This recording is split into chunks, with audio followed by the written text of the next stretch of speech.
used to call it invisible fascism, but I don't think it's invisible anymore. It is unacknowledged, however. I think we're moving into a society where the generation of fear is now the new normal.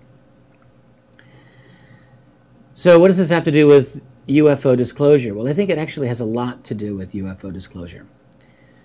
I'm currently in discussion with my very good friend and colleague Steve Bassett over a possible disclosure event.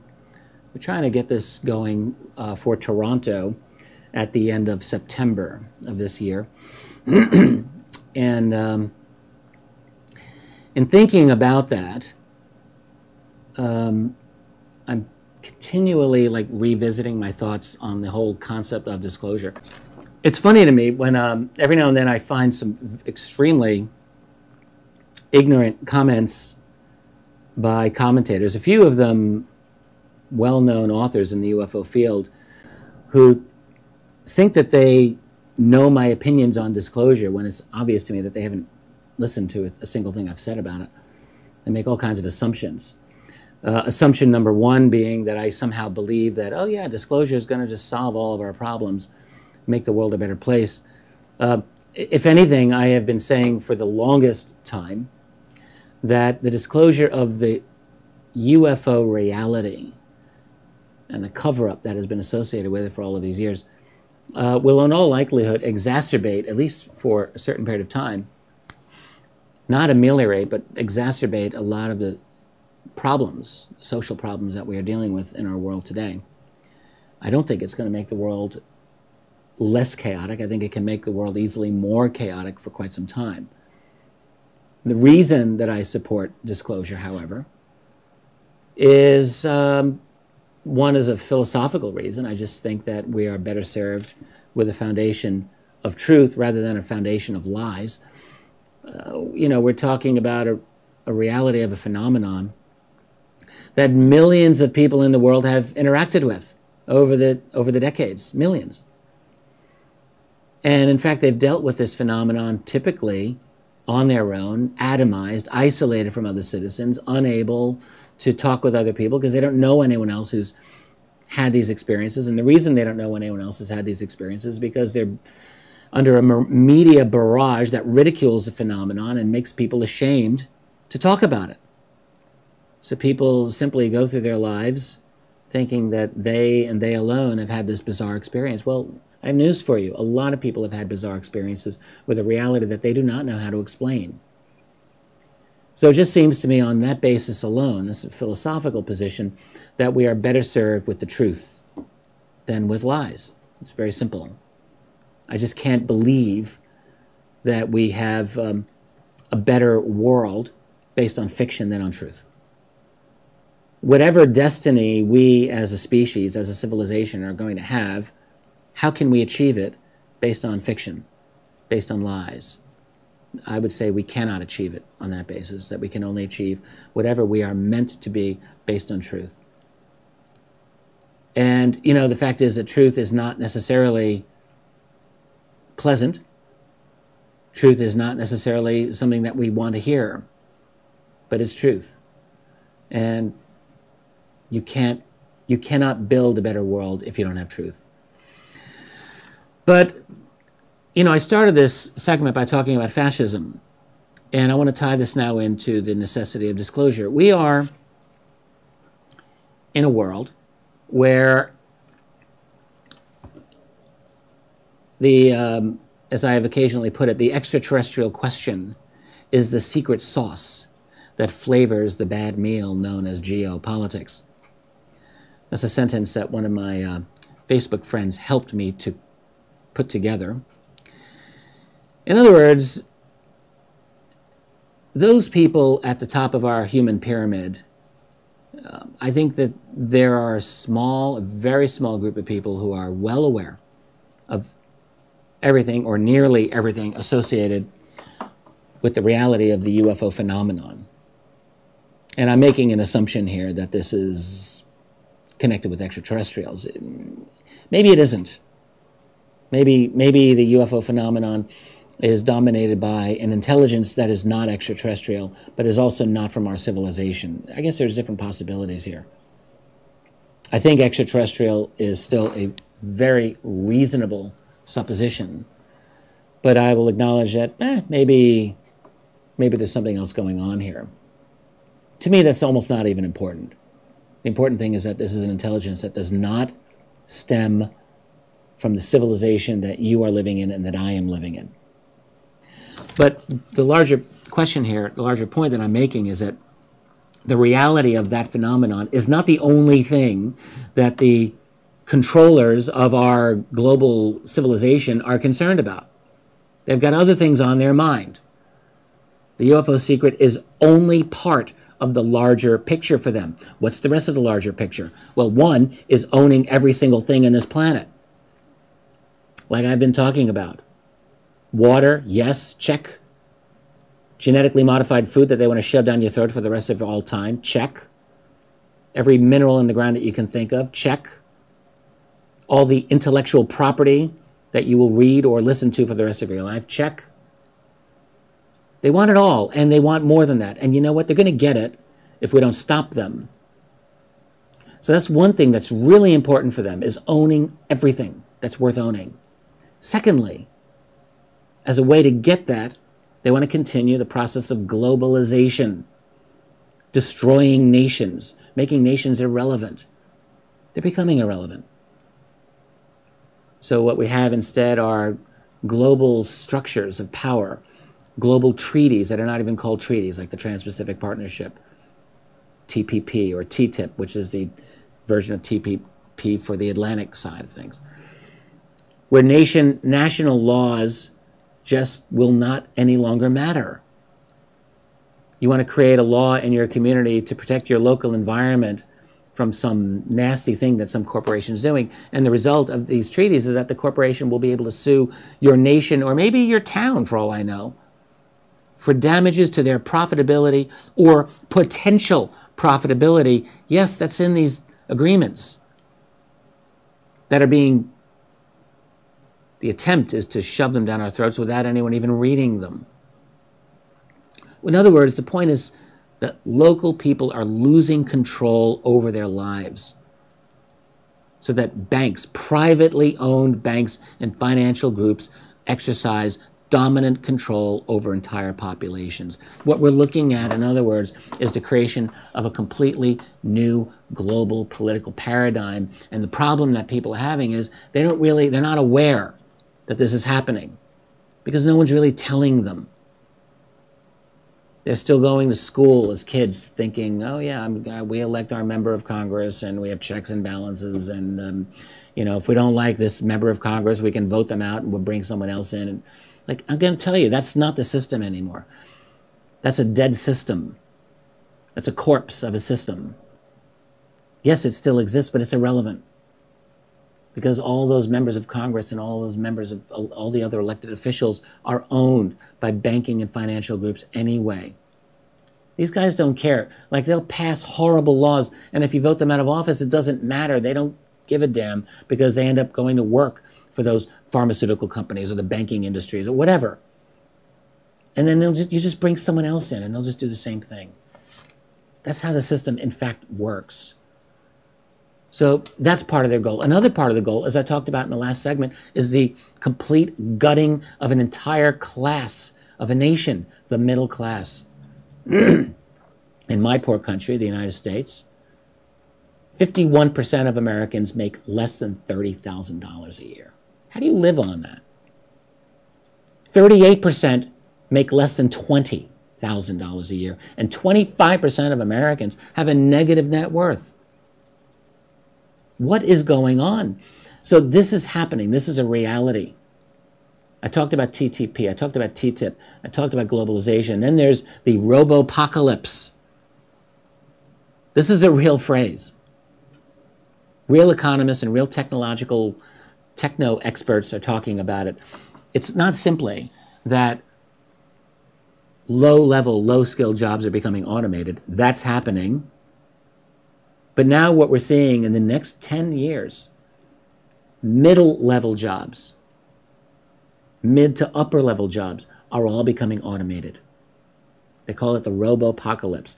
And it's not like the Terminators are coming out to kill you. No, it's just that the automated systems are coming to take your jobs away.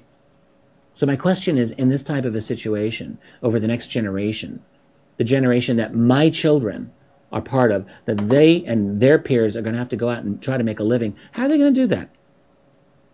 How will people make a living? These are real serious problems. I'm going to come up to disclosure. I haven't lost my train of thought here. So our would-be handlers, what are they trying to do? They're trying to create their own, I've talked about a breakaway civilization in the past. Well, they're trying to create a breakaway financial structure, their own type of variation of a breakaway civilization in which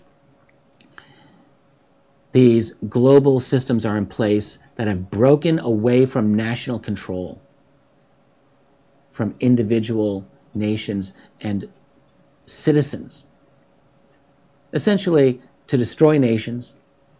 And we're seeing the literal destruction of several nations right now to the banks. I just came back from Greece. Greece is a nation that I truly weep for. With friends like that, who needs enemies? Greece is being completely destroyed by private banks right now. Or a nation like Ukraine, which was the victim of a CIA-engineered coup in 2014 and has been down the hellhole ever since. But not just those nations, all nations increasingly are going away to a new system of international royalty. And by the way, this is a system that requires the generation of things like false flags and regime change and propaganda control and mind control and population control of all sorts as a way to maintain itself. Rule by fear, rule by lie, rule by misdirection. So that's the world we are moving into. And by the way, these handlers of ours, these elites, I believe, not only are they aware of there's the goals, of course, but not only are they aware of an extraterrestrial presence or the presence of an other, as I'll often call it, but I have come to believe that they also have probably a long-standing esoteric knowledge. I came to this simply by, I guess, doing my own research. A key source in turning me around on this was classic work, I would say, of genius by Manly P. Hall, a book called The Secret Teachings of the Ages, in which he really laid out for me, and I think if you've bothered to read this, it's well worth your time, the true esoteric history of many of the global world religions of thousands of years ago. And what came through to me loud and clear is that these, like all of the major religions of the world, have their own esoteric tradition that is only available to initiates who've done the hard work to understand what it's about. And it seems to me that there is in all likelihood a continuity that has gone through the ages, through the millennia, through all the many centuries.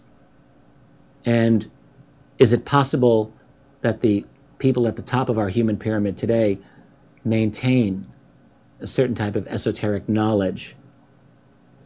We might call it occult knowledge. Is it possible? I would say it's absolutely possible. It might be true. There's certainly no shortage of rumors and leaks toward that effect. So it's a weird situation when you really think about it. And on top of that, we have to wonder, is there a relationship of this human elite to these other beings that are here along with us? I think, in all likelihood, yes. So with all of that in mind, does it not seem like a good idea to you that we find a way for the people to take back and eliminate this sense of helplessness that is being foisted upon us and force open somehow the deepest, darkest, most powerful secret of our time, which is the reality of this phenomenon we call UFOs, the reality of an intelligence that is behind that phenomenon, and the reality of a cover-up that has existed for an entire human lifetime now to keep all of this under wraps. Because it just may be, guys, that the only way we're going to break this lurch toward fascism, toward total control of a global totalitarianism that I believe is designed to last forever, the only way to break it, it seems to me, is by uncovering a secret, a crime, really, that is equal to the task. In the United States, I wonder, maybe 9/11 might go a long way toward doing that. If we were to open up the truth on 9/11, I think that would be very, very significant. Absolutely would be significant. Would it be enough? I don't know. Maybe, maybe not. But the UFO secret, I think that actually is absolutely big enough. You know, the problem is a lot of alternative researchers just do not have an appreciation of how significant the UFO topic actually is. And for that reason, it alone may have the potential to truly to rock our world once it comes out. A people-driven disclosure, not the kind of disclosure that I now believe is in the works. I believe there is a disclosure in the works, and it's not a pretty one. It's fascist disclosure. I talked about this in my very last program that I did a few weeks ago before I went on my travel adventures. You know, just to recap briefly, I mean, that form of disclosure, I believe, you know, with our elites fully well aware of the kind of world that they are trying to create, basically a global police state to keep the restless population in line, a world of propaganda, cultural distractions, news censorship, covert ops, provocation, regime change, and false flags, all of that. And in such a world, particularly a world where they're probably looking at an endgame of advanced artificial intelligence, quantum computing, total control over DNA, organic 3D printing, a class-based transhumanism. Sounds creepy? It is creepy. Think about it. It's going to be possible in another generation, easily, for people who can afford it to have better genes for their kids, to have longer lives for their kids, more intelligence, more strength, maybe with some nice implants along the way. Do you think that'll be for everyone? Doubt it. So it'll be a utopia for those who can afford it, a total dystopia for the rest of us. That's the world we're moving toward. Now, lurking in the background of all of this is this UFO reality, which cannot be kept secret forever. Our world is too disruptive. Our world is too revolutionary. Human society is going through way too much change for it to be forever swimming below the surface. So it's going to come out. So therefore, I believe that what we are seeing is the beginnings of a kind of global rebranding of the UFO. And, I'm thinking of the recent appearance by Hillary Clinton on the Jimmy Kimmel Show. Again, I've talked about this as a way to soften the impact of disclosure. She steered him away from UFOs toward the acronym of UAP, Unidentified Aerial Phenomena. When you think of UFOs, you think of gray aliens, Area 51, cover-ups, pop culture. When you think of UAP, not so much. It's a much less value-laden phrase. And my guess, this is only a guess, is that in promoting the phrase UAP, first of all, one thing Hillary Clinton was doing is simply telling the world that she knows a lot about the subject. Interesting enough. But secondly, by discussing UAP as opposed to UFO,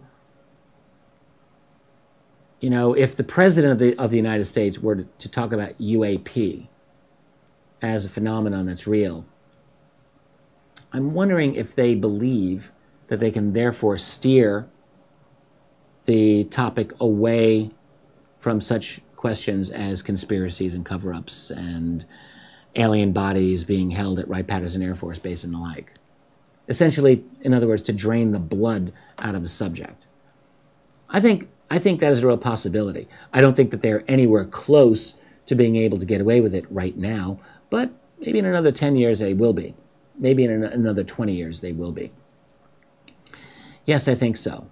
If they've toxified enough of the population through bad food and pharmaceuticals, yes. If they've poisoned the minds of people through not simply reality TV shows and stupid game shows, but also through having a whole new generation of young people growing up playing virtual reality video games, where people basically just, kind of opt out of reality. Is it possible then that in the context of a 24/7 virtual fascist society, an entertainment complex that simply dominates the mind, a spin system, propaganda system that is so effective, do they believe that they will be able to disclose? And by the way, I think now that when, or let us say if there is an American disclosure, there's probably such a mass of classified data that would be available that they would be able to release only a small amount of it to promote their version that they want to put out there.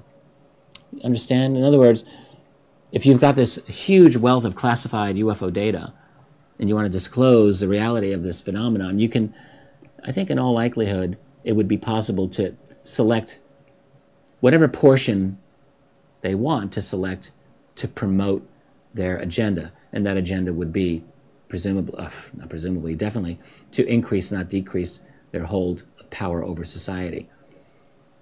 And I realize I've blown through most of my segment here. I haven't really talked about the American segment of it, but let me just do this real quickly.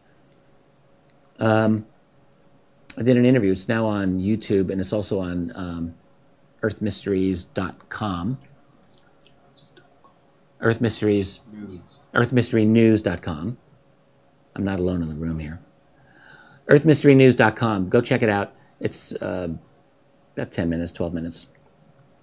And what I said, it's also on YouTube. I had this realization that American-led disclosure is probably not in the world's best interest. I think, unfortunately, that the United States has become such a force for evil in this world. How else? It's not that America is evil. America is not evil. What's happened is that the American military and the American political system have become dominated by global financial powers that want to use the world's most ass-kicking military in the world, the United States military, for its own purposes. So you go into Iraq and you steal $30 trillion worth of oil under the ground and sell it off to multinationals. You go off into Afghanistan and obtain trillions of dollars worth of minerals under the ground there. You go destroy the nation of Syria because of natural gas pipelines and grand geopolitics that have nothing to do with the benefit or anything else to do with the United States. It all has to do with global financial interests. But the United States is being used for these purposes. But it is not in the interest of the world for the United States, I think. Certainly not for President Obama, or if Hillary Clinton or if Donald Trump gets in. I don't believe that if they were to disclose the reality of UFOs, and I don't think that that is in the plans, but if they were, I don't believe it would be a good thing for the world. Much better would it be if some other national leader were to have the courage to do it and take the power away from the United States, because that is what is needed in this world today. The United States political structure does not need more power. The world needs less, not more, American power. When the United States leaves in its wake a trail of destroyed nations, there's really nothing else to say about it. A U.S.-led disclosure